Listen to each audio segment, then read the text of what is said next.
श्रीमान बेताल, श्रीमान बेताल, आप ठीक तो हैं? यहाँ मेरे मित्र का शरीर तीर से घायल हो गया और आप पूछ रहे हैं राजन कि मैं ठीक तो हूँ? वो तो अच्छा हुआ कि उस वैद्य को थोड़ी बहुत विद्या आती थी और उसने अपनी उस विद्या का प्रयोग करके विक्रम की रक्षा कर ली, वरना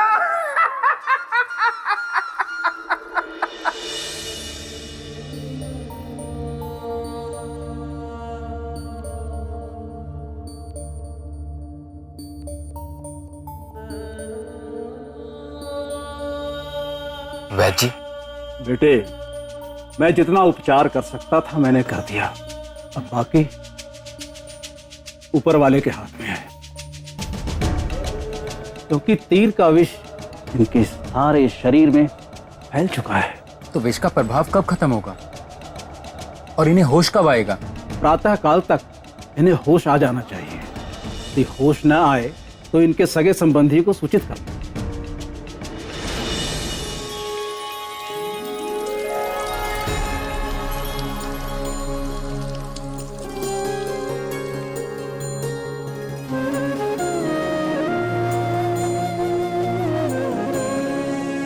हे महाकाल, जीवन मृत्यु सबको अपने वश में रखने वाले हे महाकाल, हमारी भी पुकार सुन लीजिए। हमारे आंचल में हमारे सुहाग का जीवन डाल दीजिए, डाल दीजिए।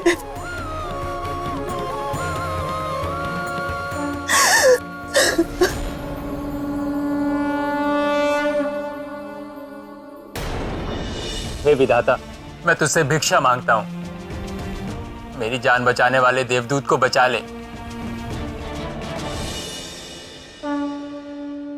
हे महाकाल,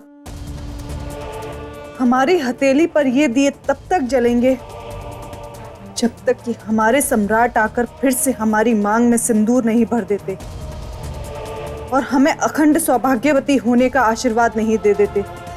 अन्यथा इन्हीं दियों की ज्योत को हम अपनी चिता की ज्वाला बना देंगे।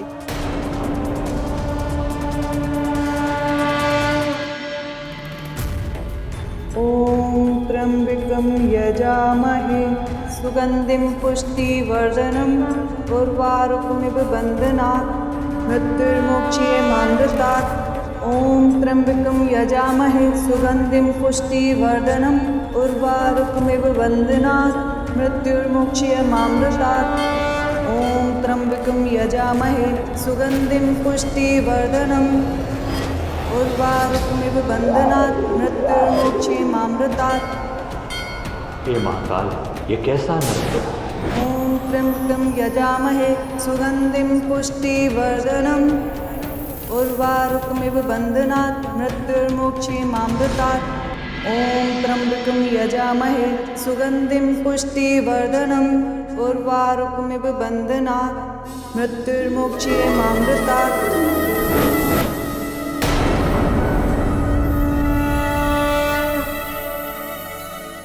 महारानी, राहु काल टल चुका है, सम्राट का जीवन अब बिल्कुल सुरक्षित है।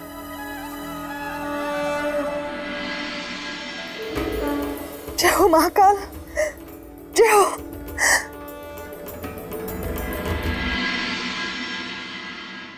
वैद्य जी, वैद्य जी, अरे भगवान तेरा लाख लाख शुक्र है। आप खड़े क्यों हो गए? आप बैठिए, आराम कीजिए। नहीं वैद्य जी, हम बिल्कुल स्वस्थ हैं। मृत्यु के मुंह से किसी को वापस लौटते देखना मेरे लिए तो पहला अनुभव है।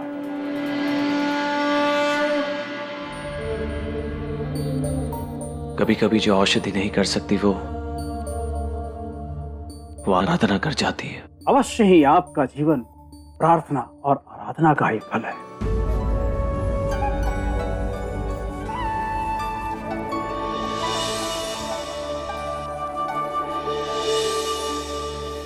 कहना नहीं चाहिए फिर भी कहते हैं। हम आभारी हैं आपके प्रेम के, आपके समर्पण के और आपकी निष्ठा के।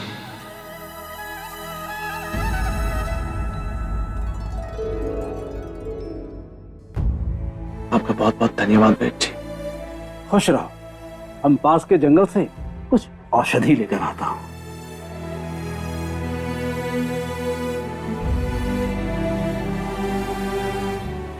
नामदेव,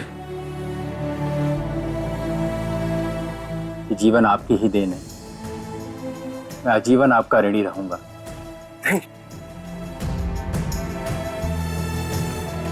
ऋणी तो हम आपके रहेंगे। अपने जीवन की चिंता ना करते हुए आपने हमारे जीवन की रक्षा की। किंतु नामदेव, आप अभी भी इस संकट से मुक्त नहीं हो। सैनिक आपको अभी भी खोज रहे हैं। वे मुझे खोज कर भी नहीं ढूंढ पाएंगे। इस रात से मेरा मन उठ चुका है। मैं अपनी माँ को लेकर यहाँ से चला जाऊंगा। कहीं नहीं तो जंगल में ही चले जाएंगे, परंतु इस राज्य में कभी वापस नहीं आएंगे। कहीं और जाकर तो राजा से बच जाएगा, पर काल से नहीं। और काल से बचने का एक ही उपाय है, उस समस्या का अंत हो जिसके कारण तुम्हारे जीवन पर यह संकट आया है। नामदेव, नामदेव जी सम्राट। आपकी मृत्यु दंड का कारण क्या? क्या अपराध किया था आपने? मेरी जानकारी में तो कुछ नहीं है, परंतु वे मुझे विश्वासघाती कह रहे थे, रानी को छुपाने की बात कर रहे थे। अब एक काम कीजिए, व्यास नदी के तट पर अपनी माताश्री के साथ हमारी प्रतीक्षा कीजिए। हम आपको वहीं मिलेंगे। जी सम्राट।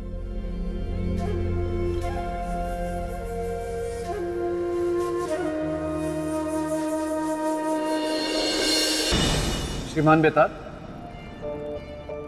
श्रीमान बेताल, श्रीमान बेताल, क्या हो गया? आप कुछ बोल क्यों नहीं रहे? चलिए राजन, उज्जैनी चलिए। आम का मौसम आ गया है और मैंने सुना है उज्जैनी के आम बड़े मीठे होते हैं। हम दोनों मिलकर खाएंगे। और सोचिए ना, उज्जैनी की प्रजा आपको देखकर कितनी प्रसन्न हो जाएगी, और महारानी वल्लरी वो तो गद गद हो जाएंगी। चलिए चलिए उज्जैनी चलते हैं, घोड़ा निकालते हैं। नहीं श्रीमान बेताल, अभी ना तो आपकी परीक्षाएं पूरी हुई और ना ही मेरा संकल्प। और जब तक ये पूरे नहीं हो जाते तब तक मैं आम नहीं खाऊंगा। इसीलिए तो मैं चुप। मैं क्या मूर्ख हूं जो आपकी परीक्षाएं ले रहा हूं? आपकी मैं दादी या नानी हूं जो आपको कहानियों पे कहानियां सुना रहा हूं? मैं अब ये सब कुछ नहीं करूंगा। मैं समझा नहीं। इसीलिए मैं आपको समझा रहा हूं। भूल जाइए ये सब कुछ राजन, भूल जाइए ये सिंहासन, भूल जाइए ये परीक्षाएं, भूल जाइए मुझे, बस कहानी खत्म। बेताल, तुम पुनः अपने पद से भटक रहे हो। तुम्हें इसका कठोर दंड मिलेगा। नहीं नहीं, वो मैं भावनाओं में बह गया, इसीलिए ये कह गया।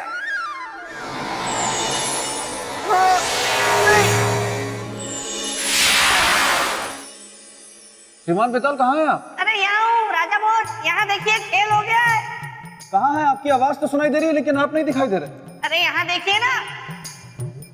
श्रीमान बेताल, आपने अपना कद छोटा क्यों कर लिया? ये मेरी शक्ति है। मैं अपनी शक्ति से अपना कद कितना भी छोटा कर सकता हूँ और कितना भी विशालकाय। मुझ में बहुत सी ऐसी शक्तियां हैं जिनके बारे में मैंने आपको नहीं बताया राजा भोज। एक एक करके निकालता हूँ। कभी मैं शेर भी बन जाता हूँ, और जब मैं शेर बन जाता हूँ तो फिर आसपास कोई दिखाई नहीं देता। आप ये सब छोड़िए, आप सुनिए आगे क्या हुआ। अवश्य। मैं बड़ी कथा आपको छोटे कद से सुनाऊंगा। कैसे बचकर गया वो घुड़सवार? क्षमा करें महाराज, वो हमारे हाथों से बचकर अवश्य चला गया है, पर काल के हाथों वो नहीं बचेगा। हमने तीरों से पूरी तरह उसे भेद दिया है। राजन, परोपकार की रक्षा के लिए मेरे मित्र विक्रमादित्य अपने प्राणों को भी दांव पर लगा दिया, और नामदेव का जीवन बचाने के लिए अपने जीवन की आहुति देने से भी नहीं चूके, और रुद्र प्रताप के सम्मुख जाकर खड़े हो गए। सेनापति, उसका पकड़ा जाना महत्वपूर्ण था, उसका जीवित होना या मृत होना नहीं।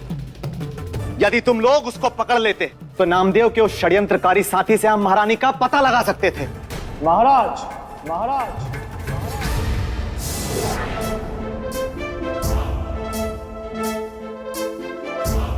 हमने ही महारानी के सुरक्षा कर्मी नामदेव के जीवन की रक्षा की।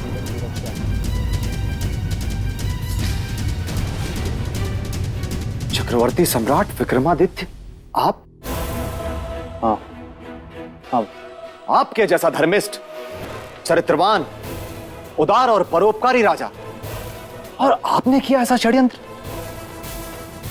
नहीं नहीं तो इसे और क्या कहेंगे? मानवता, मानवता महाराज। और इसी की खातिर हमने एक निर्दोष का जीवन बचाया, ताकि राज धर्म का दंड विधान प्रश्नों के घेरे में खड़ा ना हो। और अब अगर आपकी अनुमति हो तो एक सम्राट एक महाराज से प्रश्न पूछना चाहेगा। कैसा प्रश्न? नामदेव के मृत्यु दंड का प्रश्न। इतने कठोर दंड का कारण क्या था? उसका विश्वासघात, उसका छल, उसकी बदनीयती। जिस स्थान ने उसको समाज में सम्मान दिया, उसी स्थान का उसने सर्वनाश किया। अपहरण किया है उसने हमारी महारानी का, अगवा करके ले गया है वो हमारी अर्धांगिनी को। किंतु महाराज, इस बात को आप इतने विश्वास से कैसे कह सकते हैं कि महारानी का अपहरण नामदेव ने ही किया था? इसका कोई ठोस प्रमाण, कोई साक्ष्य है आपके पास? हाँ है, और ठोस प्रमाण है। क्या है? नामदेव महारानी रागेश्वरी का निजी अंगरक्षक था। कल की ही बात है, महारानी नाग देवता की पूजा करने हेतु नाग मंदिर के लिए जा रही थी। महाराज, आप निराश ना हो, हमारी नागदेव की पूजा व्यर्थ नहीं जाएगी। नागदेव की कृपा से हमें संतान सुख अवश्य ही प्राप्त होगा। नागदेव के प्रति आपकी निष्ठा ने अब हमें भी आशाओं से भर दिया है। हमारी संतान बेल बढ़ेगी, हम भी अब निसंतान नहीं रहेंगे। महाराज की जय हो, महारानी की जय हो। नाग मंदिर जाने की पूरी तैयारी हो चुकी है। जाइए महाराज। और उसके बाद आरती प्रारंभ होते ही जो अनर्थ हुआ, हम आपसे उसका वर्णन भी नहीं कर सकते सम्राट। ऐसा क्या अनर्थ हो गया महाराज? हे नाग देवता, हमारी प्रार्थना स्वीकार कीजिए। हमें मां बनने का गौरव प्रदान कर हमारे व्रत को सफल कीजिए।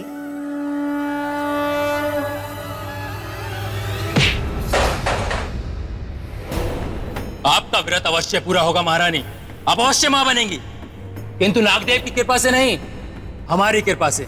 चलिए हमारे साथ। नामदेव, हमारा हाथ छोड़ो, होश में आओ। दासियों, सैनिकों को बुलाओ। आदेश नहीं महारानी, अनुरोध कीजिए, क्योंकि आदेश अब हमारा अधिकार है और उसका पालन आपका। और हमारा आदेश यह है कि अभी आप हमारे साथ चलेंगी।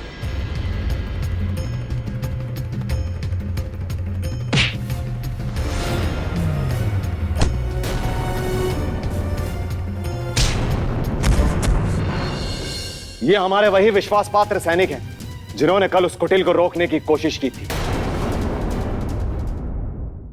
ये हमारे वही विश्वास पात्र सैनिक हैं जिन्होंने कल उस कुटिल को रोकने की कोशिश की थी। नामदेव का वैसा भयानक रूप हमने आज तक नहीं देखा सम्राट। और सम्राट, ना जाने उसमें इतनी शक्ति कहां से आ गई। हम लोग मानो उसके सामने चींटी थे। बोलिए, क्या आप भी आपको कोई प्रमाण चाहिए, कोई साक्ष्य चाहिए उसके विरुद्ध? महाराज, कभी कभी रस्सी को देखकर भी सांप का भ्रम हो जाता है। आप कहना क्या चाहते हैं? यही कि नामदेव निर्दोष है। मुझे आपकी इस बात से दुख कम और आश्चर्य अधिक हो रहा है कि आपके जैसा गुणी व्यक्ति ऐसी बात कर रहा है। नामदेव के समर्पण को, उसके कर्तव्य परायणता को आप देख भी नहीं पा रहे। महाराज, इसीलिए आपसे अनुरोध है कि हमारे आने तक नामदेव को दंडित करने का अपना यह निर्णय स्थगित रखिएगा। आशा है कि आप मान रखेंगे हमारी अनुरोध का। ठीक है, हम आपके आने तक प्रतीक्षा करेंगे। धन्यवाद। और महारानी रागेश्वरी के स्वागत की भी तैयारी करके रखेगा।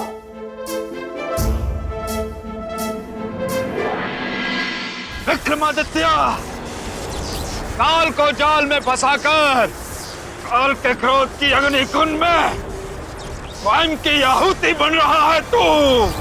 इसका अंजाम बहुत बुरा होगा विक्रमादित्य। अपना भला चाहता है तो मुक्त कर मुझे और जाने दे नामदेव के पास विक्रमादित्य।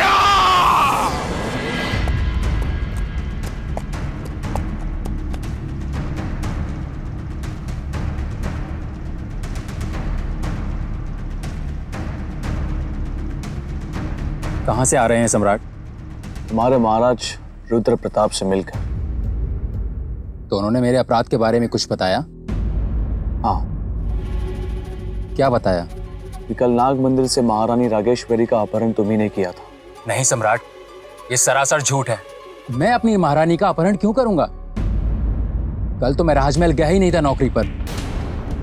हाँ सम्राट, ये सत्य कह रहा है। ये कल मेरे पास ही था। ये क्या कह रहे हो तुम? तो फिर नाग मंदिर में महारानी के साथ कौन था? कौन था जिसने तुम्हारा वेश धारण कर सभी को धोखे में रखा? किसी पे कोई संदेह या फिर ऐसी कोई घटना जिससे अपहरण के संकेत मिले हो? याद करो नामदेव, कुछ याद आया?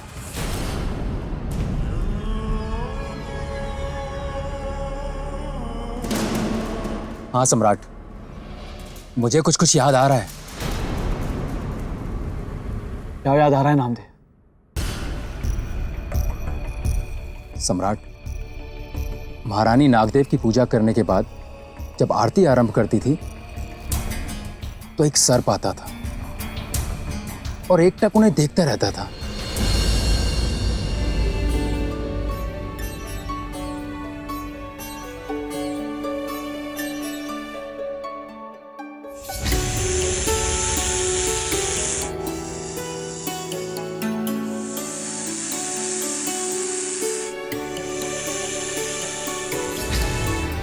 पहले तो मैंने साधारण सी बात समझकर उस पर ध्यान नहीं दिया, परंतु जब वो प्रतिदिन आने लगा तो एक दिन मैंने द्वार पर ही उसका रास्ता रोक लिया।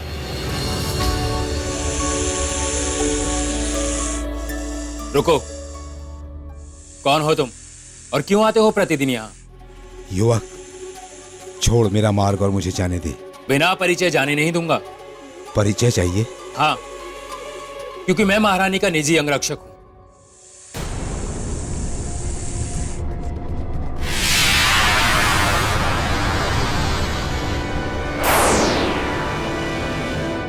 नादान युवक, मैं तक्षक नाग हूं, विषधर तक्षक नाग। अपना हित चाहता है तो हट जा मेरे रास्ते से। क्षमा करना, मेरा कर्तव्य हटना नहीं, काम पर डटे रहना है और उस बाधा को रोकना जो महारानी की नाग देवता की पूजा में विघ्न उपस्थित हो। इसलिए मैं तुम्हें जाने नहीं दूंगा। तेरा ये दुस्साहस कि तू तक्षक को रोके? यदि मैं चाहूं तो तुम्हें अभी यहीं अपने विष से जलाकर भस्म कर सकता हूं, लेकिन यहां इस स्थान पर ऐसा करना नाग देवता का अपमान होगा। इसलिए ऐसा नहीं करूंगा, किंतु तुम्हें दंड अवश्य दूंगा, और ऐसा दंड दूंगा कि भविष्य में संसार तक्षक का मार्ग रोकने की मात्र कल्पना भर से भी कांपेगा। मात्र कल्पना भर से।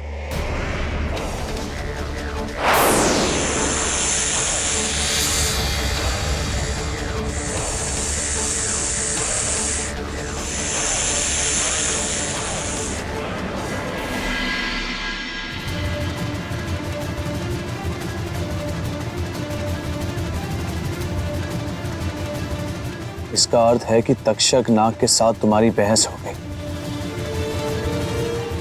हाँ सम्राट, समझ गए।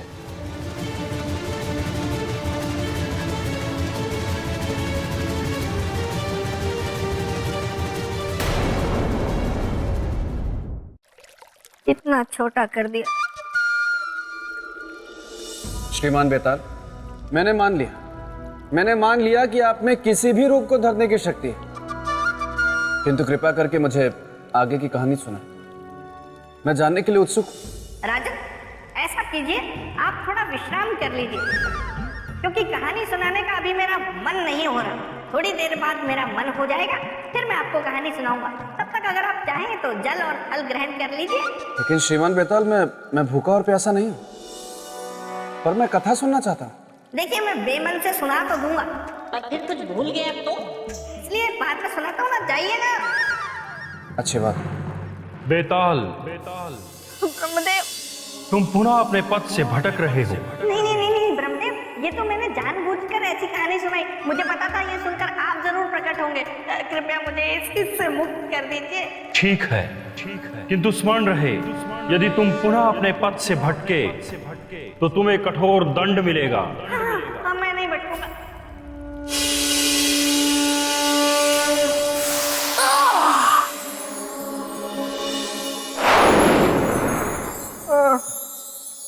राजा भोज। श्रीमान बेताल, आपको आपके वास्तविक रूप में देखकर मुझे अत्यंत प्रसन्नता हो रही। धन्यवाद राजन। आइए राजन, मैं अब आपको आगे की कथा सुनाता हूँ। अवश्य। राजन, तक्षक बड़ा ही मायावी नाग था। उसने राजा परीक्षित को भी फूलों के हार में छिपकर डसा था। उसके बाद वो मन ही मन हंसा था, और तो और कलयुग के आने का कारण भी वही बना। तब तो ये कार्य बहुत चुनौतीपूर्ण रहा होगा। हाँ, और चुनौती का दूसरा नाम थे मेरे मित्र विक्रमादित्य। हे नागदेव, हम संसार वासियों के लिए आप हमेशा से भगवान रहे, हमारे पूजनीय। परंतु आज तक्षक के कारण सदियों से हो रही आपकी भक्ति और आस्था टूटने के कगार पर है। ऐसा क्या किया उसने सम्राट? कौन सा कुकर्म किया? कौन सा अधर्म? उसने पृथ्वी लोक से महारानी रागेश्वरी का पूजा स्थल से अपहरण किया है। अपने इस घिनौने कुकर्म से आपके देवत्व और नागकुल को कलंकित किया है उसने। आपके भक्तों के हृदय में कटुता और शत्रुता का विष भर दिया। इसलिए हे नागदेव, हमारी आपसे विनती है, उसके लोक जाने का मार्ग बताए हमें।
ये है नागलोक।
कौन हो तुम?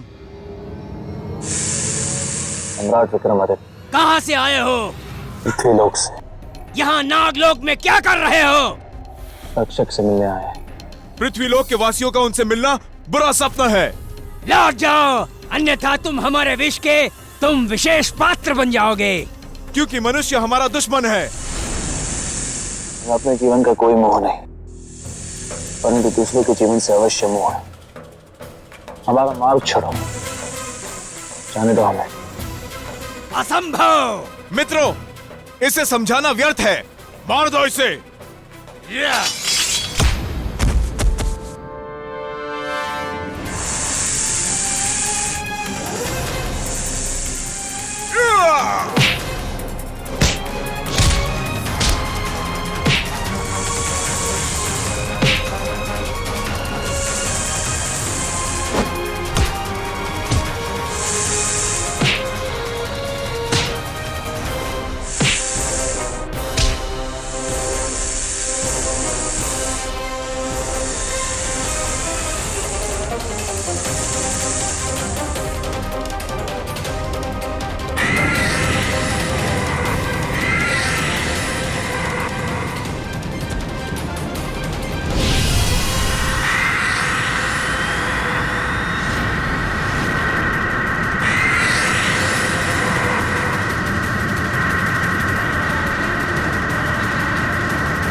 सम्राट विक्रमादित्य,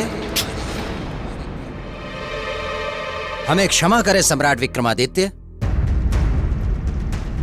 हम जान गए हैं कि हमारा विश्व व्रत तोड़ने वाला कौन है। नागराज का प्रणाम स्वीकार करें सम्राट, और नागलोक में आने का उद्देश्य बताइए। तक्षक राज से मिलना हमारा उद्देश्य है, कृपया आप हमारी सहायता करें। अवश्य सम्राट, अवश्य। आप मेरे साथ प्रस्थान कीजिए। तो बोलिए राजन, एक तरफ थे मेरे मित्र सम्राट विक्रमादित्य, निस्वार्थी, जो एक अनजान मनुष्य के प्राणों की रक्षा के लिए नागलोक तक चले गए, और एक आप हैं स्वार्थी, जो मेरे मित्र के सिंहासन को प्राप्त करने की लालच में यहाँ चले आए। सही कहा आपने बेटा, मैं हूं लालची। यदि अपनी प्रजा के हित के बारे में सोचना लालच है तो मैं हूं लालची। यदि अपनी प्रजा को चक्रवर्ती सम्राट विक्रमादित्य की प्रजा के समान न्याय, सुख, शांति और आर्थिक समृद्धि देना लालच है तो मैं हूं लालची।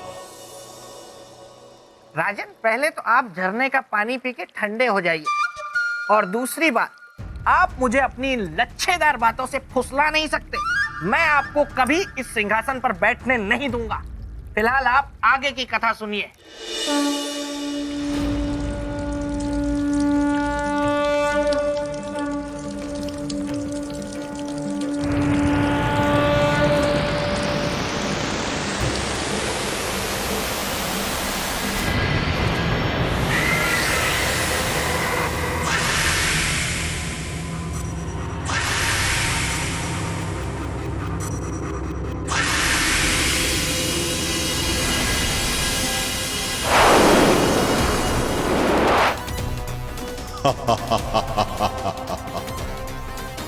आज के इस शुभ दिन बधाइयां गूंजेंगी इस नागलोक में, क्योंकि तक्षक अपने परम शत्रु मनुष्य की सबसे बड़ी कमजोरी, उसकी एक और पतिव्रता स्त्री के सतीत्व का आज हरण करेगा, उससे विवाह करेगा। एक और, जहां मेरे इस कार्य से मेरा प्रतिशोध एक कदम आगे बढ़ेगा, वहीं दूसरी ओर मेरा बल और बलवान होगा।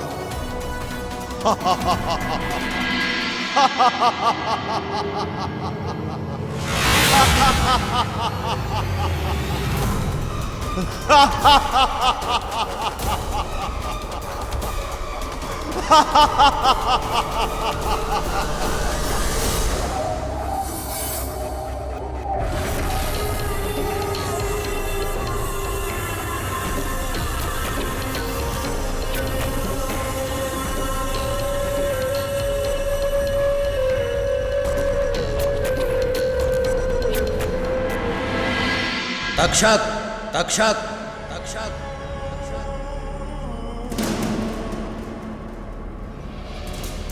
आइए नागराज, पधारिए।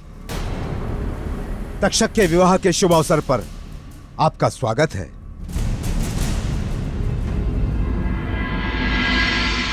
स्वागत सत्कार तो बाद में होता रहेगा तक्षक।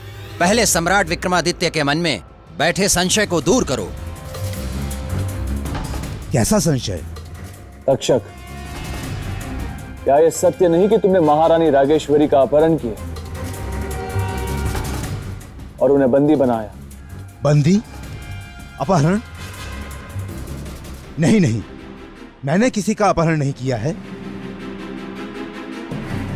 और ना ही किसी को बंदी बनाया है और ना ही किसी पर बल प्रयोग किया है। ऐसा कहकर आप तक्षक राज पर झूठा आरोप लगा रहे हैं। यदि ये आरोप है तक्षक, तो सत्य क्या है बताइए हमें। हाँ तक्षक, अपने पक्ष को रखकर सत्य को सिद्ध करो। नागराज, सत्य यह है कि मनुष्य जाति हमारी शत्रु है, सदा ही हमारा अहित चाहती है, अहित करती है, और आज ये हमारे विवाह के पावन अवसर पर हमारा अहित करने आया है। नागराज, मनुष्य जाति हमारे लिए बाधा थी, विघ्न है और व्यवधान रहेगी। तक्षक, आरोप का उत्तर प्रत्यारोप नहीं होता। यदि तुम सत्य कह रहे हो तो सिद्ध करो। आप कहते हैं तो मैं अभी सिद्ध कर देता हूं। देवी रागेश्वरी को उपस्थित किया जाए।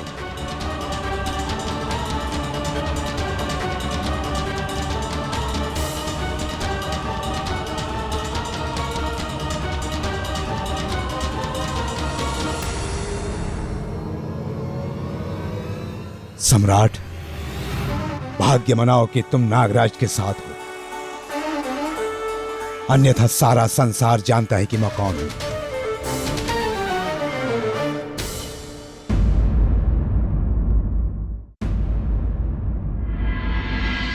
आपने बुलाया स्वामी?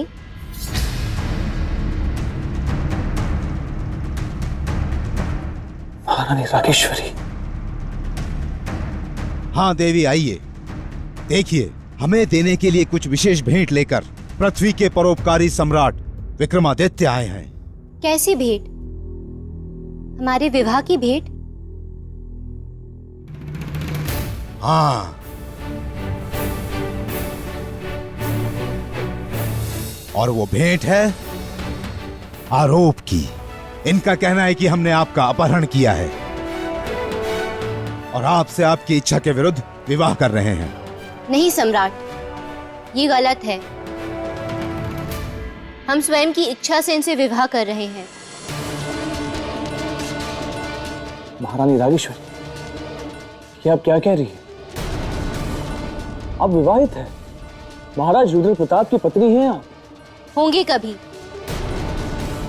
परंतु अभी हम केवल इनसे प्रेम करते हैं।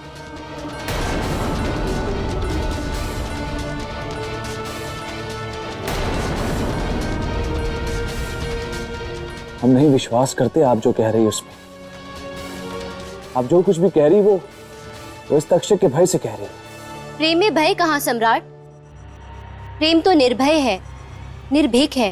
नहीं मान सकते आप, ये सत्य नहीं है देवी। बस सम्राट, बस। अब आगे एक शब्द नहीं। आपने जो प्रसंग छेड़ा था, उस प्रसंग का सुखद अंत हो गया है। सुन लिया आपने जो सुनना था। आपके आरोपों का उत्तर आपको मिल गया है। अब आपकी भलाई इसी में है कि आप चुपचाप यहां से चले जाइए। शुभ कार्य में विघ्न उपस्थित करने की कोशिश ना करें। जाइए यहां से। आइए देवी, बैठिए यहां।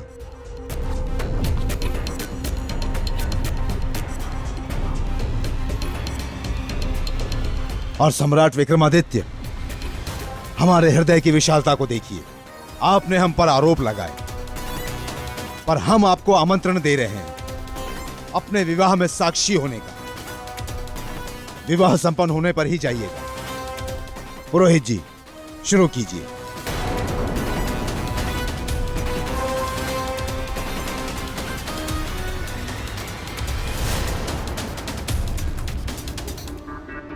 महारानी रागेश्वरी की बातों ने तो हमें दुविधा में डाल दिया है। उनकी बातों से तो हमारा उद्देश्य, हमारा संकल्प, हमारा वचन सब बेकार हो जाएगा।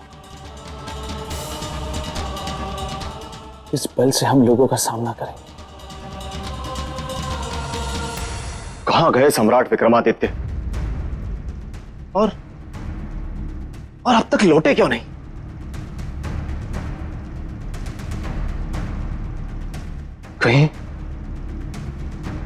कहीं उन्होंने हमें धोखा तो नहीं दे दिया? महारानी रागेश्वरी चाहे कुछ भी कहे, परंतु हमारी आत्मा यह कहती है कि असली अपराधी तक्षक ही है, और नामदेव के जीवन को बचाने के लिए हमें किसी भी कीमत पर तक्षक को पृथ्वी लोक ले जाना होगा। पुत्र, अब छोड़ दे सम्राट के आने की आस और चल, इससे पहले कि रुद्र प्रताप के सैनिक फिर से तुझे पकड़ने आ जाए, हम लोग कहीं और चले जाते हैं। पुत्र, पुत्र,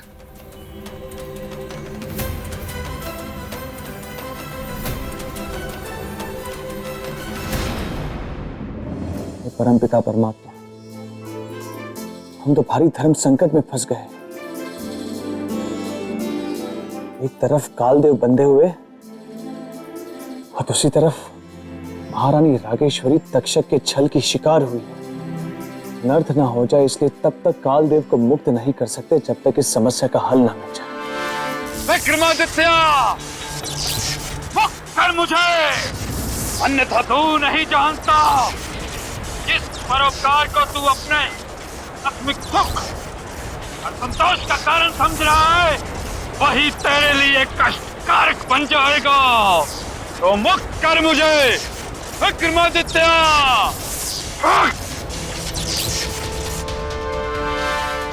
तक्षक के विवाह को रोकने के लिए हमें शीघ्र ही कोई उपाय खोजना होगा, अन्यथा हम दूध का दूध और पानी का पानी अलग नहीं कर पाएंगे। क्या हुआ राजन? है ना ये भंवर जा? बताइए बताइए, क्या हुआ होगा आगे? श्रीमान बेताल, ना तो सत्यत्व भंग हुआ होगा और ना परोपकार की पराजय हुई होगी, क्योंकि अगर एक सत्य है तो दूसरा धर्म, और दोनों अटल हैं। कर दी ना आपने फिर से वही घिसी पिटी किताबी बातें शुरू। राजन, थोड़ा तो दिमाग लगाइए, समझिए बात को। अरे महारानी तो तक्षक के बस में थी, फिर ऐसा कैसे हो सकता है कि उनका सत्यत्व भंग ना हुआ हो? बोलिए, उत्तर दीजिए। या तो उत्तर दीजिए या भूल जाइए सिंहासन को।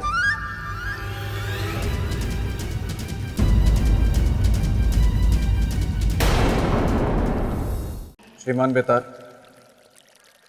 मेरा उत्तर इस प्रश्न में है कि क्या सम्राट विक्रमादित्य का परोपकार व्यर्थ चला गया?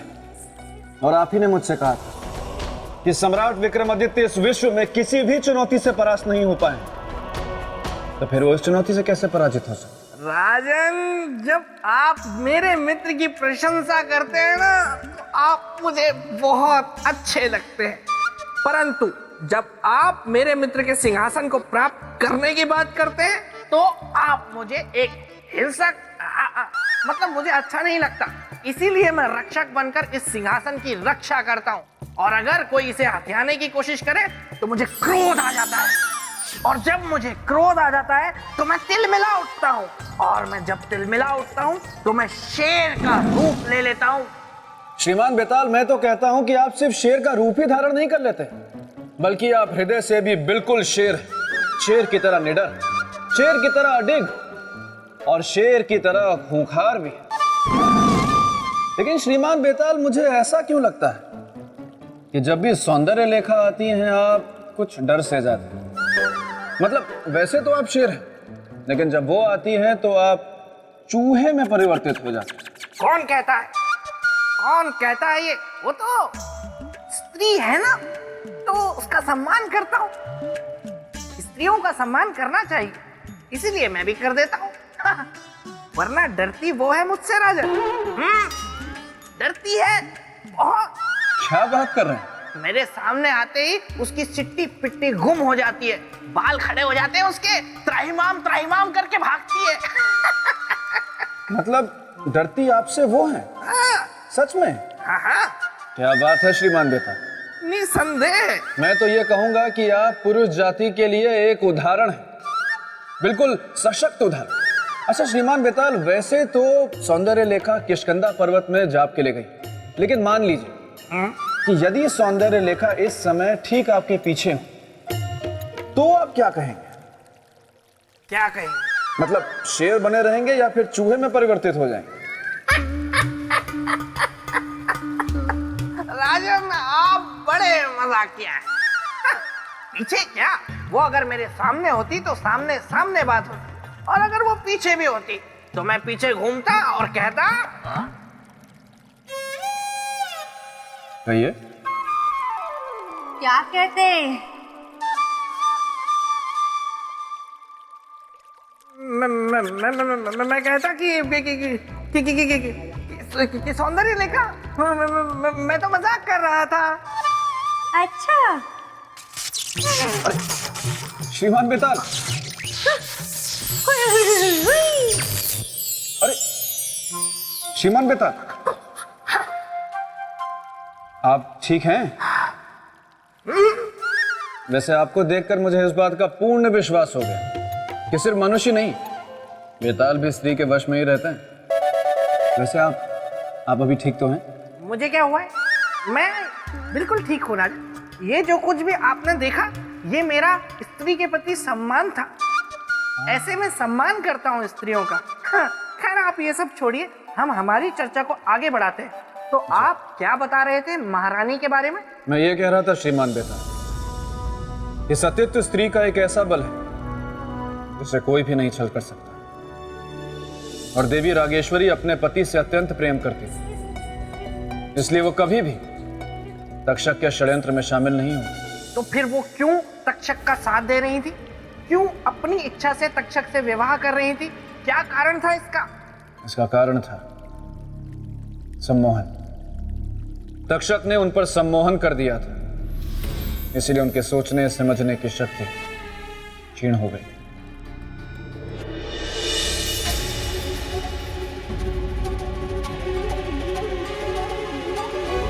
हमारा संदेश सही निकला। देवी रागेश्वरी पूरी तरह तक्षक की सम्मोहन में है, तभी तो बिना पलक झपकाए पत्थर की बूंद बनी है। अब आप दोनों को फेरों के लिए उठना पड़ेगा। ये 7 फेरे पूरे होते ही आप दोनों पूर्ण रूप से पति पत्नी हो जाएंगे। ये नहीं हो सकता। इससे पहले कि ये 7 फेरे पूरे हो, हमें देवी रागेश्वरी का सम्मोहन तोड़ना होगा।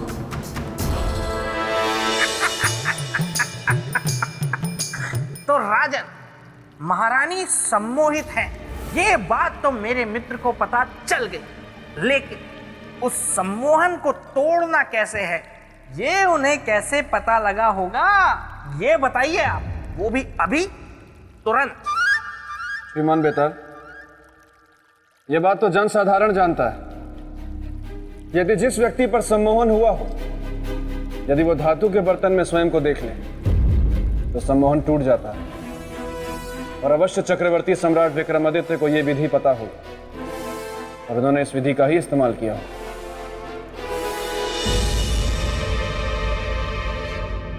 अब आप लोग फेरे लेने के लिए खड़े हो जाइए।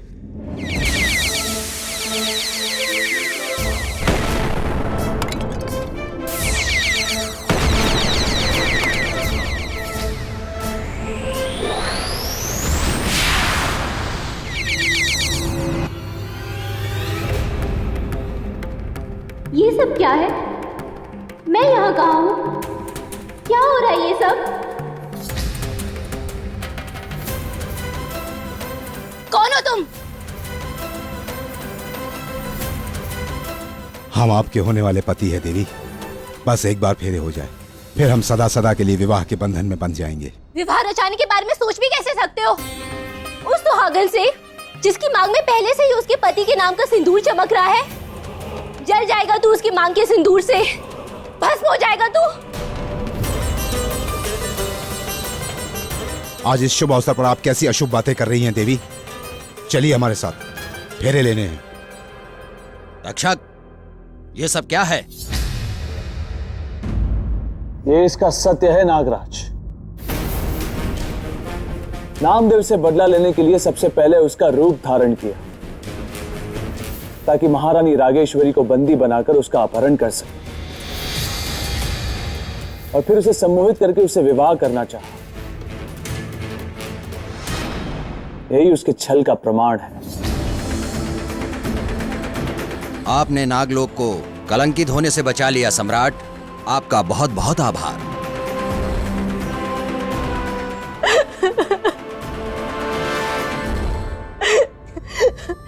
प्रभु, तूने हमारी लाज बचा ली।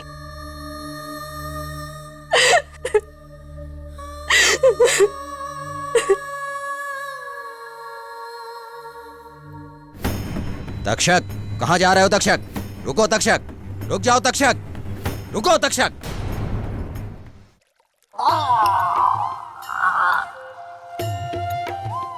श्रीमान बेताल, ये क्या कर रहे हैं आप? ठीक तो हैं? मैं बिल्कुल ठीक हूँ राजन। मैं तो अपने मित्र सम्राट विक्रमादित्य को नमन कर रहा हूँ। देखा आपने, उन्होंने सिर्फ नामदेव के प्राणों की रक्षा ही नहीं की, बल्कि सती के सतीत्व की भी रक्षा की। तो आप भी मेरे साथ बोलिए, सम्राट विक्रमादित्य की जय।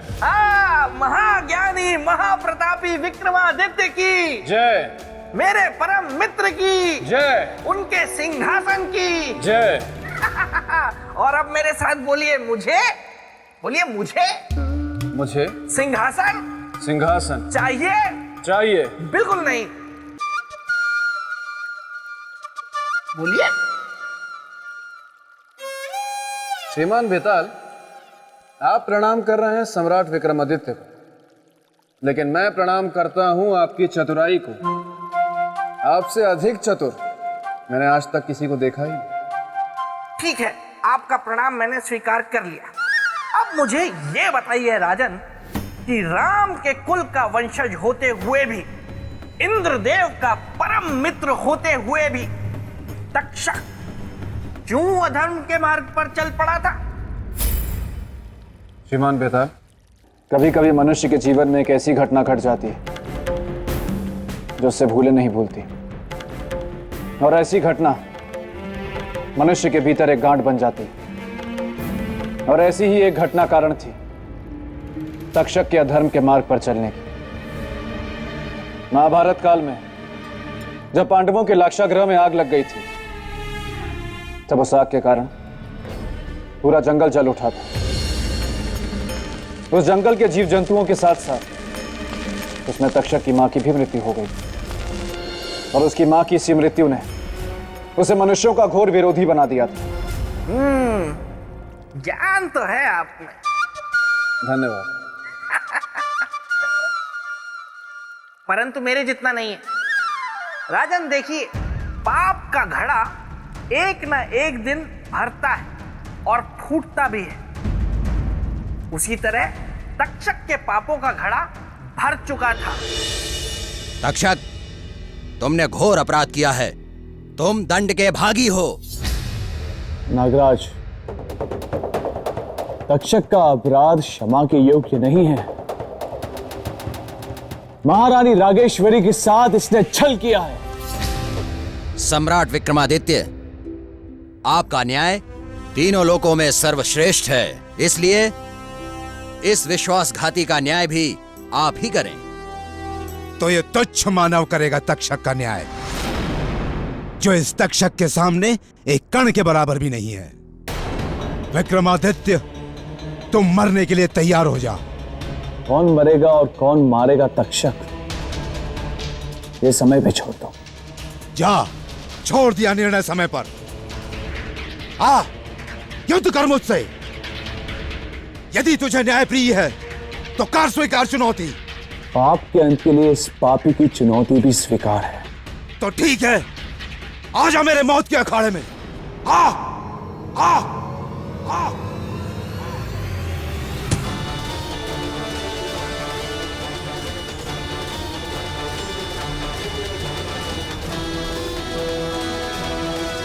विक्रमादित्य, तूने बहुत बड़ी गलती की है जो मेरी चुनौती को स्वीकार किया है। मेरी चुनौती को स्वीकार करने का मतलब है अपने ही हाथों से अपनी चिता को सजाना। तेरा अंत अब निकट आ चुका है विक्रमादित्य।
अब तू भस्म होगा मेरे विष से। अब देख मैं तुझे कैसे राख बनाता हूं।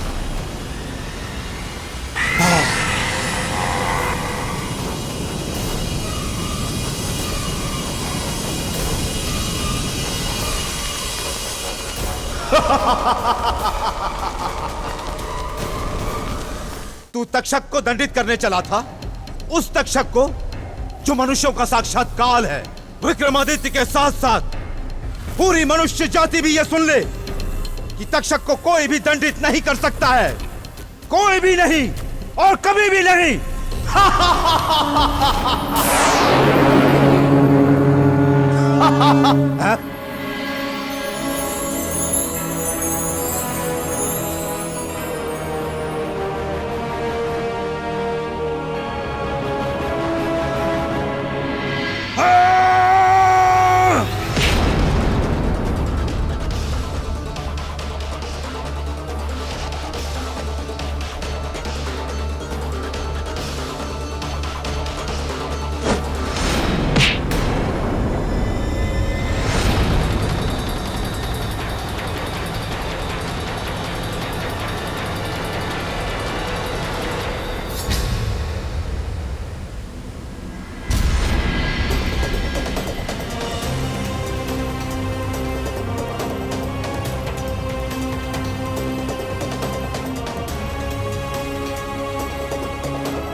अपनी भूल स्वीकार कर लो तक्षक, इसी में तुम्हारी भलाई है। विक्रमादित्य, तुम मेरी भलाई के बारे में नहीं, अपनी भलाई के बारे में सोचो, क्योंकि प्राणी सदैव अपने बारे में ही सोचता है।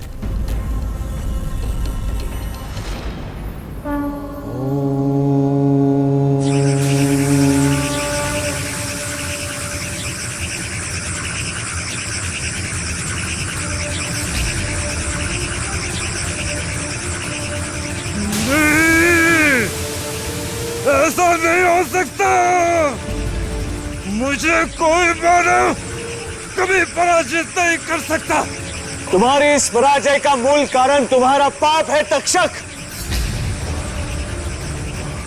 क्योंकि तुम्हारे पाप का घड़ा भर चुका है। तक्षक, तुमने हमेशा मनुष्यों के साथ छल किया है, उन्हें कष्ट दिया है, इसीलिए तुम्हारा न्याय भी एक मनुष्य ही करेगा।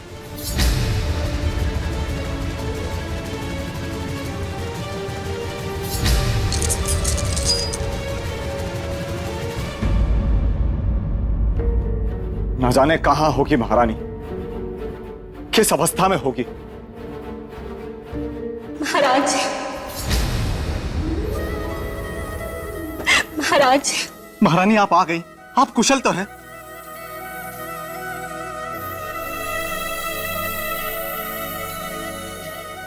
सम्राट, आप शुभ समय पर आए।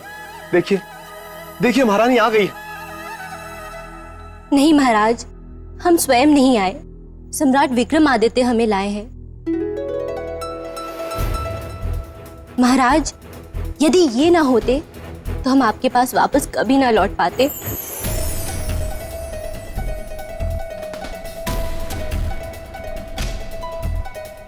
धन्यवाद सम्राट, मैं तो आपके उपकार के सामने बोना हो गया। आपने तो मुझे अपना ऋणी बना दिया। नहीं महाराज, मनुष्य कभी मनुष्य का ऋणी नहीं होता। अगर आपको ऋणी होना है तो उस परमपिता परमात्मा का होना चाहिए जिसने हमसे ये उपकार करवाया,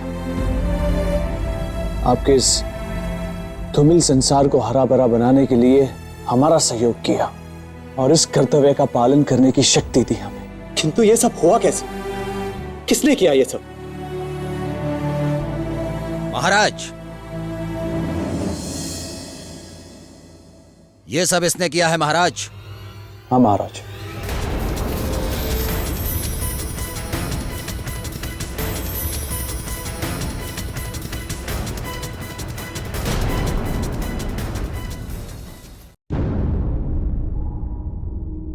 ये सब इसने किया है महाराज, इस तक्षक नाग ने। तक्षक नाग ने? हाँ महाराज। मुझे क्षमा कर दीजिए महाराज, मैं प्रतिशोध में अंधा हो गया था। तक्षक, तू क्षमा के योग्य नहीं है।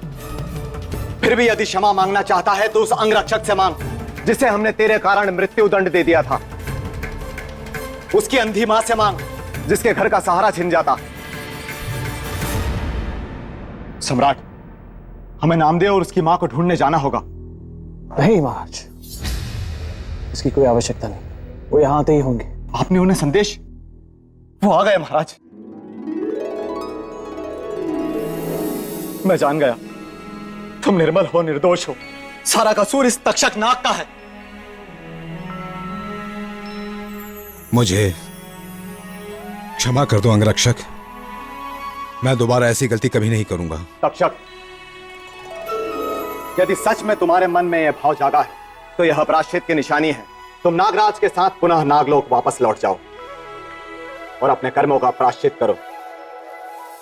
धन्यवाद नागराज, हमारी सहायता के लिए बहुत बहुत धन्यवाद। नहीं सम्राट नहीं, ये तो हमारा कर्तव्य है। चलो। नामदेव, एक प्रार्थना है, यदि स्वीकार कर लोगे तो समझूंगा तुमने मुझे प्रायश्चित करने का अवसर दे दिया। आप महाराज आदेश कीजिए। नामदेव, विश्वास पात्रता की कोई कीमत, कोई इनाम नहीं होता, परंतु उपहार स्वरूप हम चाहते हैं तुम अपनी मां के साथ हमारे पास रहो। जो आज्ञा महाराज। सम्राट विक्रमादित्य, मैं आपका हृदय से आभारी हूं। आपने मेरी पत्नी के साथ साथ मुझे भी अन्याय करने से बचा लिया।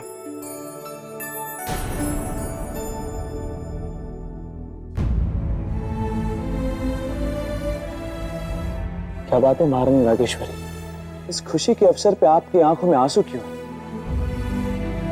हमारा अनुष्ठान अधूरा ही रह गया। अब हम निसंतान ही रह जाएंगे। अब हमें इस राज्य को छोड़कर जाना होगा।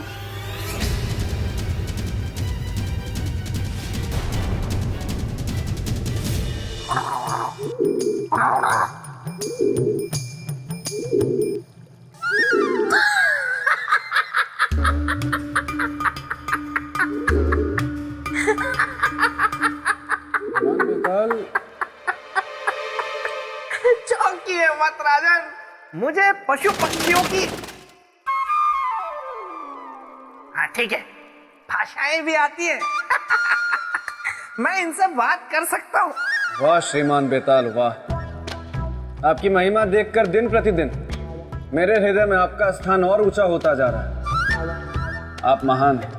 वो तो मैं हूं ही, लेकिन राजन क्या आप जानना नहीं चाहेंगे कि मैंने इस कबूतर से क्या कहा और फिर इसने मुझसे ऐसा क्या कह दिया कि मुझे इतनी जोर से हंसी आ गई? अवश्य जानना चाहूंगा। तो सुनिए, मैंने इस कबूतर से कहा कि कबूतर जरा मुझे बताओ कि क्या मेरे मित्र के सिंहासन पर राजा भोज बैठने योग्य है कि नहीं? तो पता है इसने क्या कहा? क्या कहा?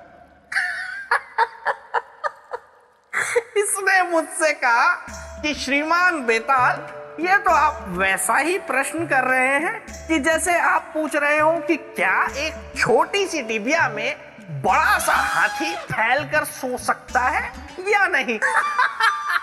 देखा राजन, मतलब इस कबूतर ने भी कह दिया कि आप मेरे मित्र के सिंहासन के लायक नहीं। श्रीमान बेताल, मैं आगे की कथा सुनना चाहूंगा। मुझे पता था आप यही कहेंगे, हट करेंगे, मानेंगे नहीं। सुनिए आगे की कथा। हमें क्षमा करना कालदेव। यदि संसार के हित से बंधे नहीं होते तो आपके साथ ऐसा कभी नहीं करते।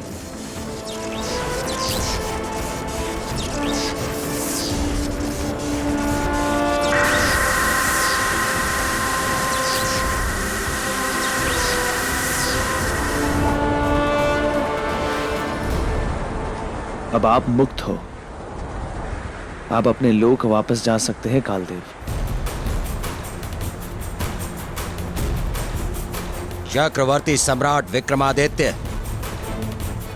आपने अपना परोपकार करके अपनी समस्या का समाधान कर लिया, किंतु हमारी समस्या का समाधान अभी तक नहीं हुआ। हमारी समस्या वैसी की वैसी है। क्या है आपकी समस्या कालदेव? हमारी समस्या यह है कि हम यहां से खाली हाथ, बिना किसी आत्मा को अपने साथ लिए यहां से लौट नहीं सकते। आप तो न्यायप्रिय सम्राट विक्रमादित्य हैं ना? अब आप ही हमारा न्याय कीजिए। विधि के विधान के अनुसार किसका जीवन हम साथ लेकर जाएं? कौन है जो अपनी इच्छा से अपने प्राण त्यागेगा और विधि के विधान को पूरा करेगा? हमें किसी का जीवन दीजिए विक्रमादित्य, हमारा आना सार्थक कीजिए। काल मेरे मित्र के सामने खड़ा था और ऐसे अड़ा था क्योंकि चुनौती शक्ति की नहीं थी बल्कि न्याय की थी कि काल के साथ न्याय हो तो कैसे हो, और बिना न्याय हुए वो जाने को तैयार ही नहीं था। और यह अटूट सत्य है, था और रहेगा कि काल एक बार आ गया तो बिना प्राण लिए वापस नहीं लौट सकता। सम्राट, क्या सोचा आपने? क्या है मेरा न्याय? शीघ्र बताओ, क्योंकि जब तक आप न्याय नहीं करेंगे मैं यहां से नहीं जाऊंगा,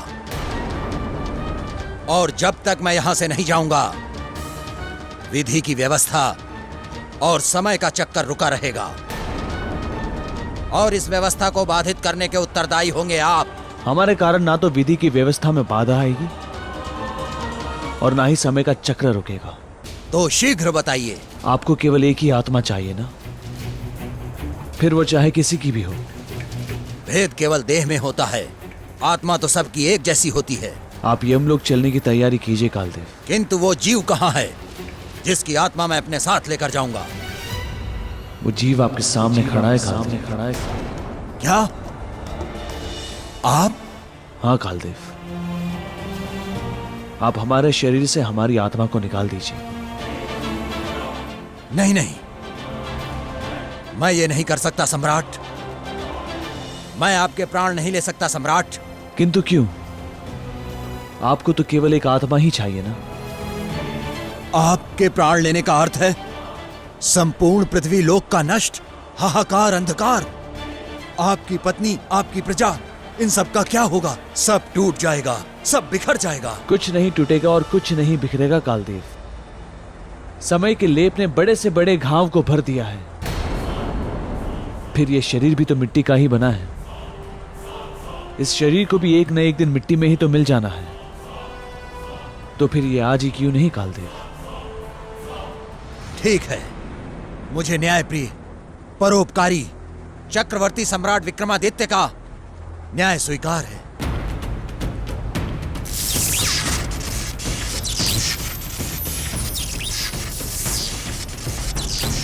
सम्राट, मुझे आपकी एक और अनुमति चाहिए। आदेश दीजिए। सम्राट, मैं जानता हूं कि आप सह शरीर मेरे साथ चल सकते हैं, किंतु काल किसी को उसके शरीर के साथ नहीं ले जा सकता।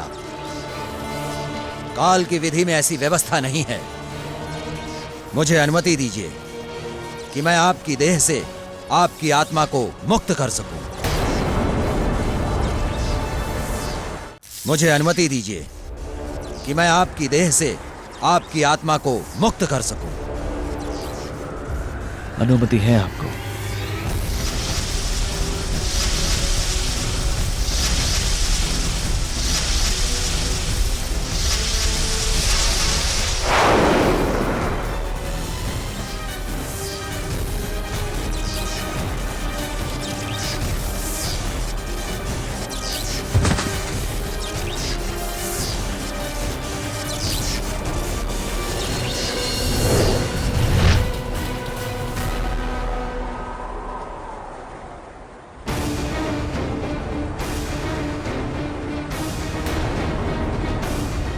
सम्राट विक्रमादित्य, धरती लोक की आपकी यात्रा समाप्त हुई।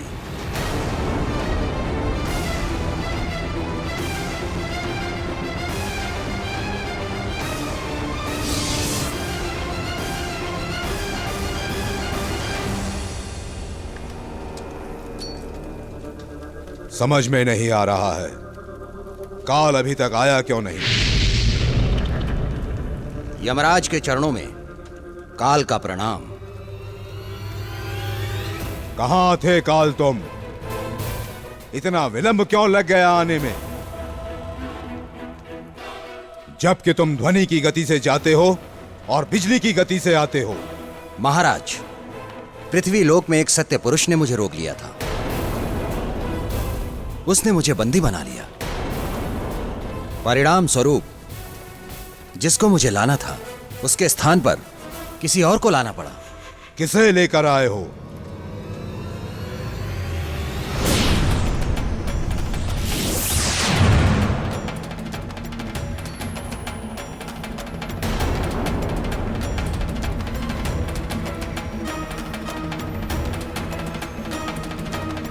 चक्रवर्ती सम्राट विक्रमादित्य को लेकर आए हो? क्यों क्यों क्यों? महाराज, इन्होंने ही तो मुझे रोका था और समय पर उस जीव के पास पहुंचने नहीं दिया, और वो भी उसके परोपकार के लिए।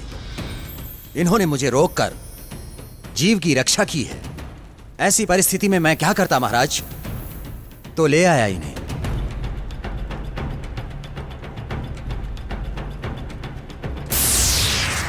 यमराज, ये क्या अनर्थ किया है काल ने? चक्रवर्ती सम्राट विक्रमादित्य को अकाल मृत्यु दी है। नहीं इंद्रदेव, इसमें कालदेव की कोई गलती नहीं है। हमने अपनी स्वेच्छा से अपने प्राण त्याग किए हैं। सम्राट, आपकी इच्छा आपकी मृत्यु पर नहीं है, आपकी इच्छा केवल आपके जीवन पर है। और अभी आपको जीना है, संसार को आपकी आवश्यकता है, इसलिए आप अपनी स्वेच्छा से मृत्यु का वरण नहीं कर सकते। यमराज, सम्राट के प्राण लौटा दीजिए। किंतु अब यह संभव नहीं है इंद्रदेव। क्यों संभव नहीं है? क्योंकि जिस नामदेव की मृत्यु निश्चित थी, वह मृत्यु के बाद महाराज रुद्र प्रताप के यहां पुत्र रूप में जन्म लेने वाला था। किंतु सम्राट ने उसकी मृत्यु को रोककर जीवन चक्र के उस मार्ग को बंद कर दिया। यदि अब मैं सम्राट विक्रमादित्य को मुक्त करता हूं, तो जीवन मरण का सारा विधान असंतुलित हो जाएगा।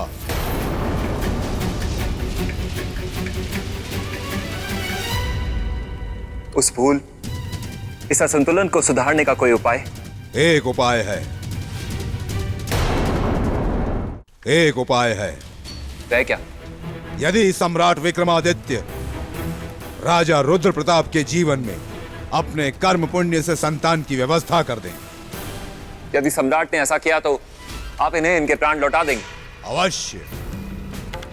ठीक है, तो लौटा दीजिए इन्हें इनके प्राण। बस केवल एक सप्ताह के लिए लौटाऊंगा इनका जीवन। उसी एक सप्ताह में इन्हें राजा रुद्र प्रताप के यहां संतान की व्यवस्था करनी होगी। यमराज, सम्राट विक्रमादित्य बहुत ही प्रतापी सम्राट है, वे अवश्य सफल होंगे। किंतु सफल इन्हें निर्धारित समय के भीतर होना होगा इंद्रदेव। यदि एक सप्ताह के भीतर संतान की व्यवस्था कर देंगे, तो जीवन और मरण का चक्र तो बचेगा ही, साथ ही इनका जीवन भी समाप्त होने से बच जाएगा।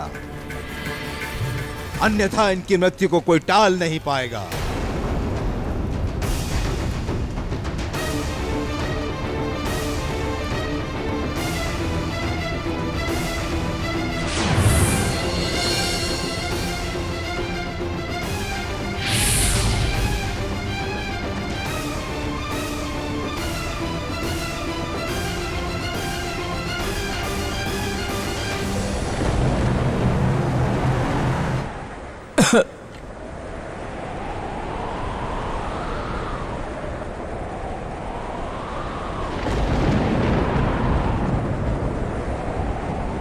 कुछ ऐसा उपाय कीजिए कि जन्म और मृत्यु दोनों की ही व्यवस्था खंडित ना हो।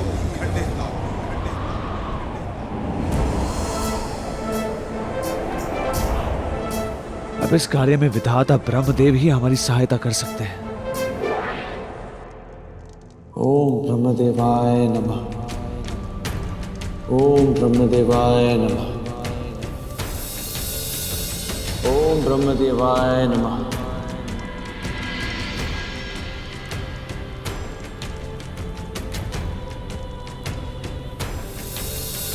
हे परमपिता ब्रह्मदेव, हमें दर्शन दीजिए। हम गंभीर समस्या के दलदल में धंसे हुए हैं, हमारा मार्गदर्शन कीजिए। हमारे सम्मुख उपस्थित होइए। हे परम प्रतापी चक्रवर्ती सम्राट विक्रमादित्य, नेत्र खोलिए। कहिए क्या समस्या है? हम किस प्रकार आपकी सहायता कर सकते हैं?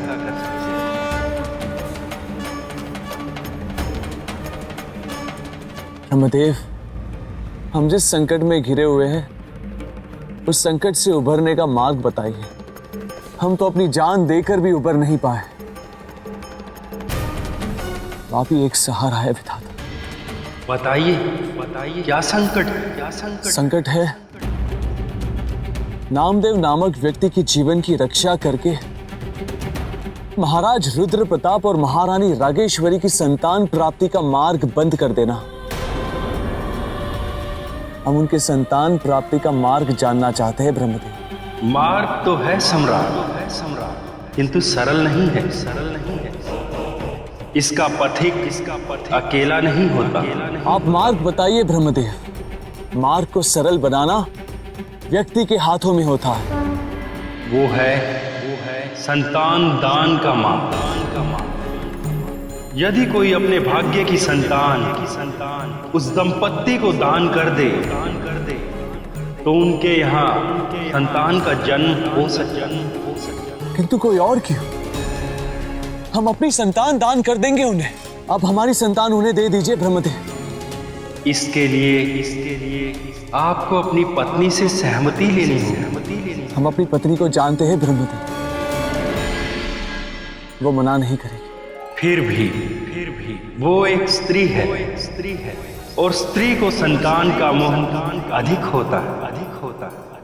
हम उन्हें मना लेंगे ब्रह्मदेव। और ये भी जान लीजिए कि आपके भाग्य में केवल एक ही संतान है।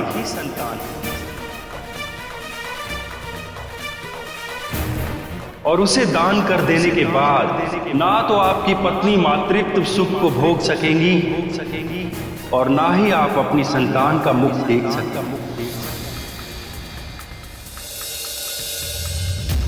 अभी निर्णय आपको करना है।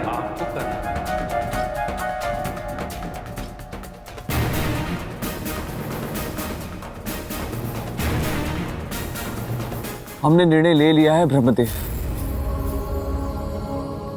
यदि हमारे परोपकार से किसी का जीवन सुखमय होता है तो हमें वो परोपकार कर देना चाहिए। आप हमारे भाग्य की संतान उन्हें दे दीजिए ब्रह्मदेव।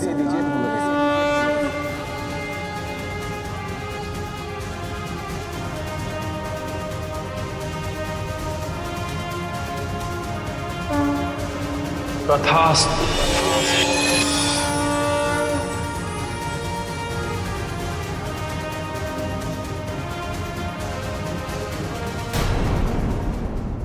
तो राजन बताइए, अगर आप मेरे मित्र के स्थान पर होते तो क्या अपने भाग्य की संतान, अपनी एक लौती संतान किसी और को दे देते?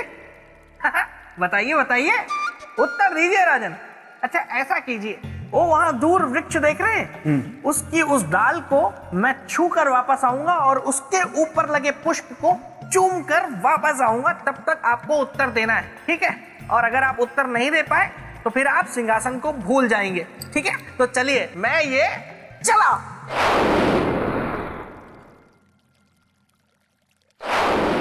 उत्तर दीजिए राजन।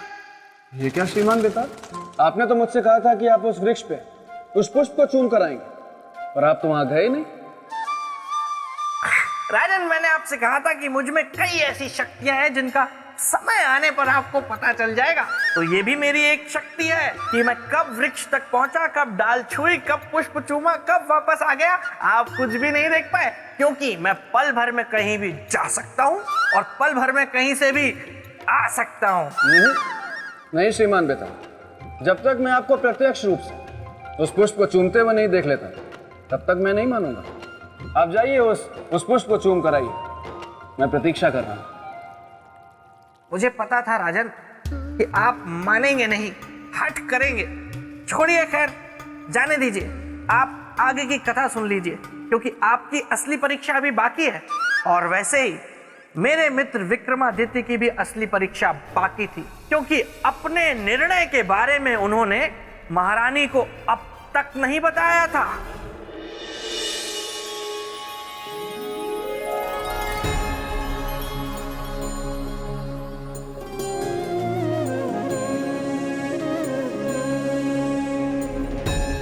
सम्राट, इस बार आपने बहुत लंबी प्रतीक्षा करवा दी। किसकी परीक्षा ले रहे थे? हमारे धैर्य की या फिर उस बैरन प्रतीक्षा की जो बार बार हमारे मन को बुरी आशंकाओं से भर देती थी? महारानी चित्रलेखा, जब तक आप हमारी सांसों में हैं, हमें एक खरोच भी नहीं आ सकती।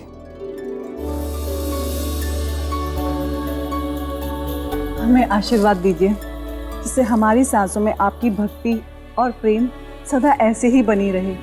अच्छा, आप जिस कार्य के लिए गए थे वो कार्य तो पूरा हो गया ना सम्राट? कार्य तो हुआ महारानी, परंतु पूर्ण नहीं हुआ, और इसे पूर्ण करने के लिए हमें आपकी सहायता की आवश्यकता है। हम कुछ समझे नहीं सम्राट।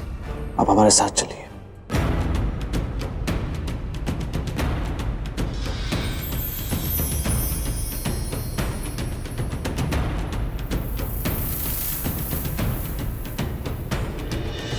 सारी समस्या में से केवल एक समस्या अनसुलझी रह गई। कौन सी समस्या सम्राट? पुत्र प्राप्ति के लिए महारानी रागेश्वरी ने व्रत रखा था, उनका वो व्रत अधूरा रह गया, वो मात्र सुख से वंचित हो गई। ये तो सचमुच बहुत बुरी बात है कि वो एक स्त्री की संपूर्णता से वंचित रह गई। किंतु आप दुखी ना हो सम्राट, क्योंकि संतान का पाना या ना पाना ये तो भाग्य की बात है, और फिर आप किसी के भाग्य को तो नहीं बदल सकते ना सम्राट। सही कह रही है आप। हम अकेले नहीं कर सकते, परंतु हम मिलकर एक मत होकर अवश्य कर सकते हैं महाराज। परंतु कैसे सम्राट? यदि हम अपने भाग्य की संतान उन्हें दान कर दें,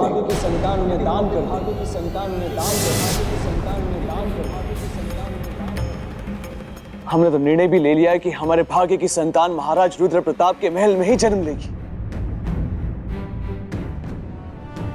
हमने सही निर्णय लिया ना महारानी? महल में सम्राट को इस समय प्रवेश नहीं करना चाहिए था। यह घड़ी बहुत ही अशुभ है। ऐसा नहीं कि हम कठोर हैं और आपकी भावनाओं को समझ नहीं पा रहे। तो फिर आप ही बताइए ना कि हम अपना सौभाग्य कैसे किसी को दान कर दें? इसलिए क्योंकि जीवन का सच्चा सुख परोपकार में, कुल का सम्मानित रथ संतान से नहीं धर्म से आगे बढ़ता है। इसलिए महाराज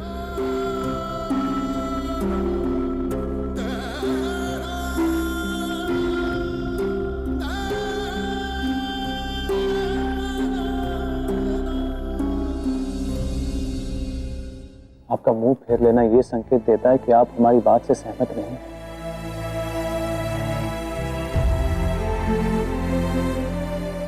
ठीक है, कोई बात नहीं। आप अपना निर्णय लेने के लिए स्वयं स्वतंत्र हैं। हम आप पे कोई दबाव नहीं डालते, परंतु एक विनती है आपसे महाराज। यदि ये विनती संतान दान से संबंधित है तो एक माँ ये विनती सुने बिना उसे ठुकराती है।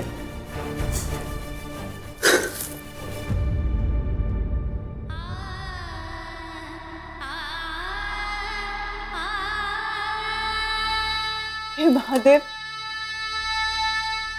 ये आपने हमें किस धर्म संकट में डाल दिया है। एक और पत्नी धर्म, दूसरी तरफ स्त्री धर्म, और तीसरी तरफ मातृ धर्म।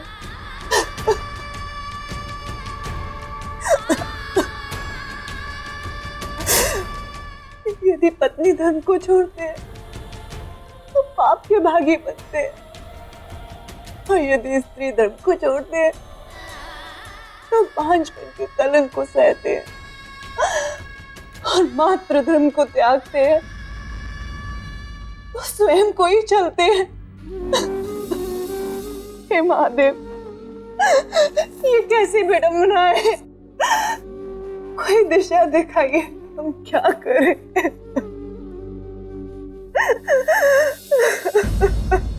आंसू पोछिए महाराज चित्रलेखा।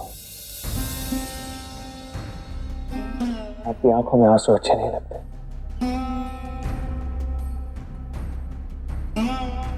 फिर सम्राट, अब आप ही बताइए, हम किस ओर जाएं? क्या करें? किसी और नहीं, आप वहीं रहे, अपने निर्णय की उसी धुरी पर जिस पर आप हैं। संतान दान करने का संकल्प हमारा है, आप चिंतित ना हो, परंतु निर्णय लेने से पहले हम आपको कुछ दिखाना चाहते हैं। क्या? आपको हमारे साथ चलना होगा।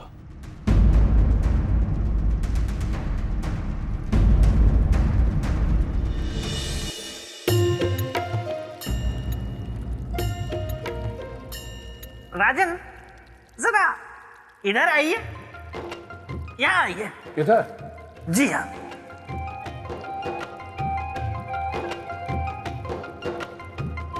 सिंहासन के बीच में खड़े हो जाइए।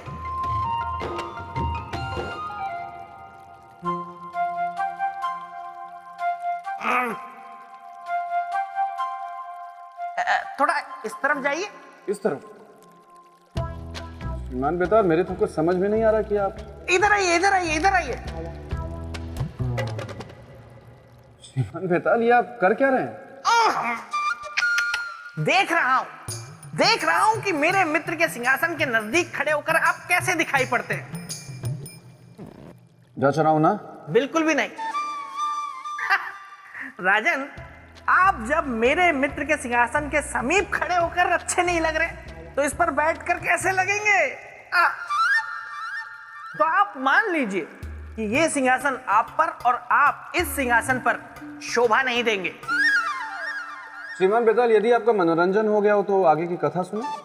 मुझे पता था आप नहीं मानेंगे, हट करेंगे आप। ठीक है, सुनिए आगे की कथा। प्रिय प्रजाजनों, हम जानते हैं कि हमारे बीच से किसी का भी जाना दुखदाई होता है, परंतु भाग्य और विधि के विधान को कोई नहीं बदल सकता।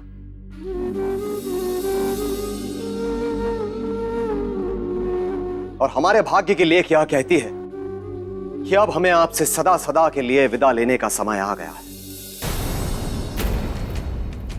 हमें आपसे सदा सदा के लिए विदा लेने का समय आ गया है।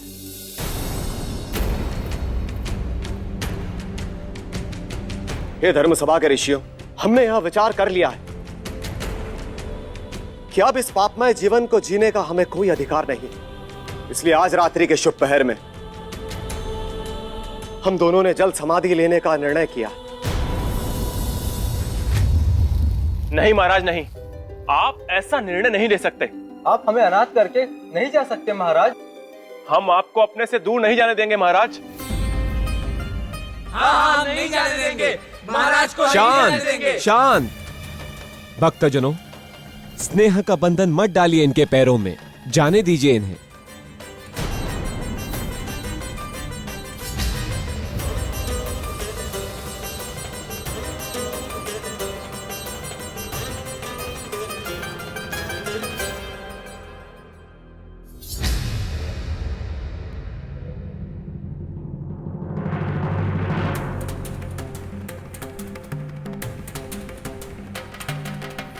रुकिए महारानी, महारानी।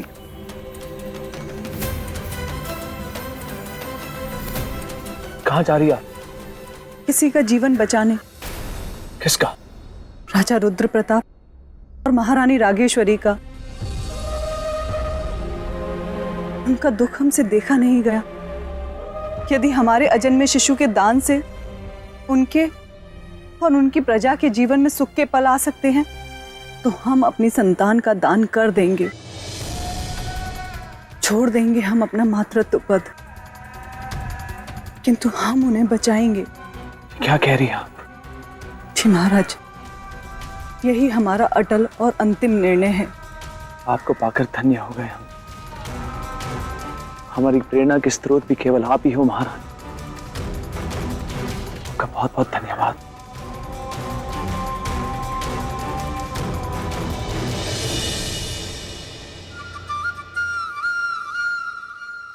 क्या हुआ राजन?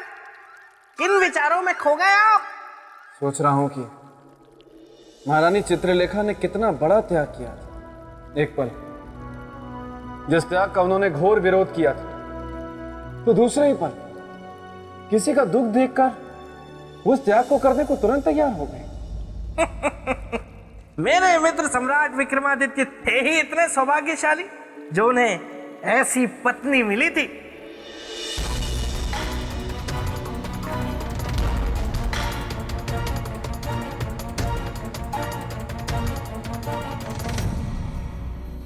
हे परमपिता परमेश्वर, हम सच्चे मन से आपकी प्रार्थना करते हैं कि हमारे भाग्य का संतान सुख महाराज रुद्र प्रताप और महारानी रागेश्वरी के भाग्य का संतान सुख बना दीजिए। कृपा करें हम पे।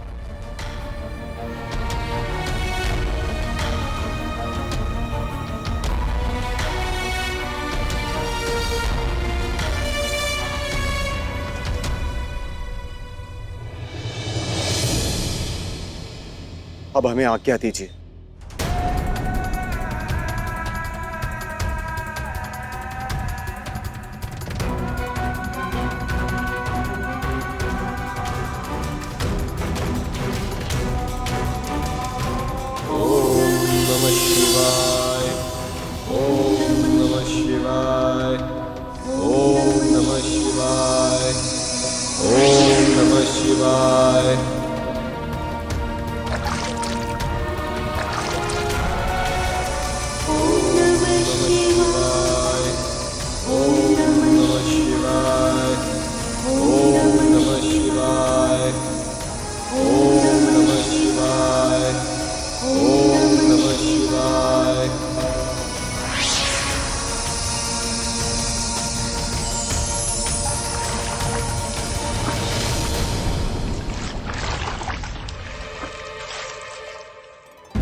क्यों देवी, क्या हुआ?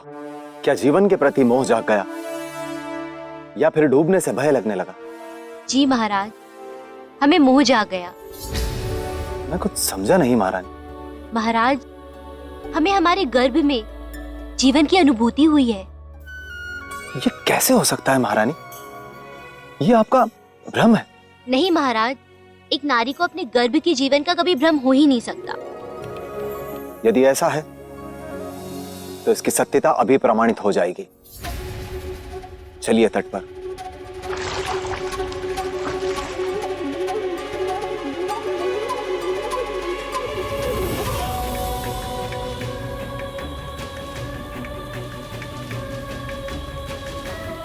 ऋषिवर, महारानी अभी अभी भ्रम का शिकार हुई है। तनिक इनकी नाड़ी तो देखिए।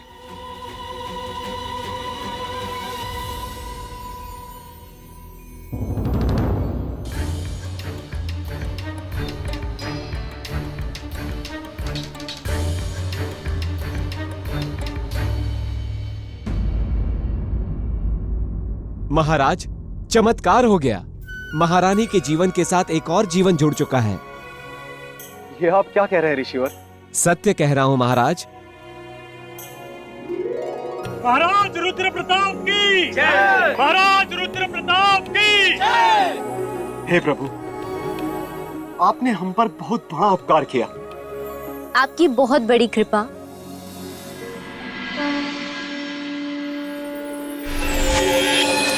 राजन, ये उपकार प्रभु का नहीं अपितु परोपकारी सम्राट विक्रमादित्य का है।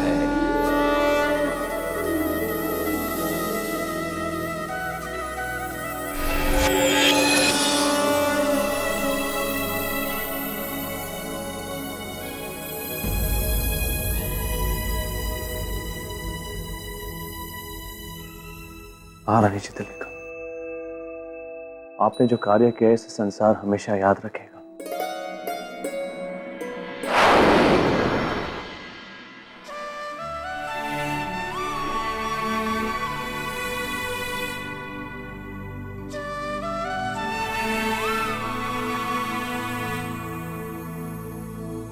इंद्रदेव,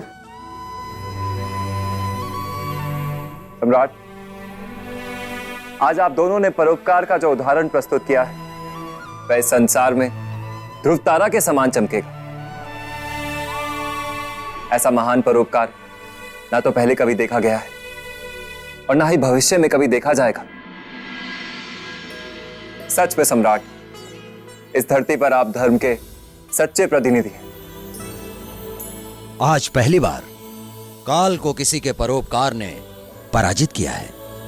सचमुच आप धन्य हैं।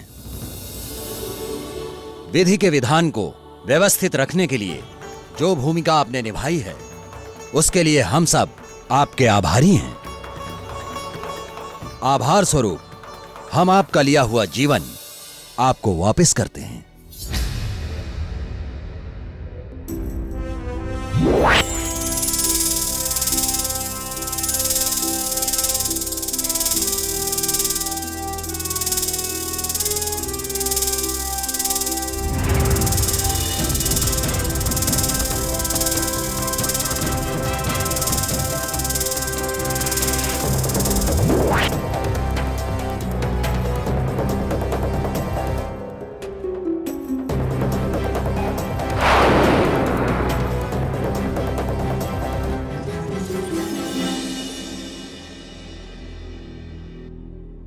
सम्राट, क्या जो हमने काल के मुख से सुना वो सच है? हाँ देवी। आपने हमसे इतनी बड़ी बात छुपाई। यदि आज हम परोपकार नहीं करते तो हम तो अपना सब कुछ खो बैठते। आपने हमसे ये सच क्यों छुपाया? क्यों नहीं बताई आपने हमें ये बात? वो इसलिए क्योंकि हम चाहते थे कि इस दान का निर्णय आप अपनी स्वेच्छा और परोपकार के भाव से करें, ना कि हमारे कहने या हमारे दबाव से। और आपने हमारी मन की बात भी सुन ली महाराज। परोपकार की शक्ति से परिचित करवाने के लिए आपका बहुत बहुत धन्यवाद सम्राट। सच्चे मन से किया गया परोपकार कभी व्यर्थ नहीं होता महाराज।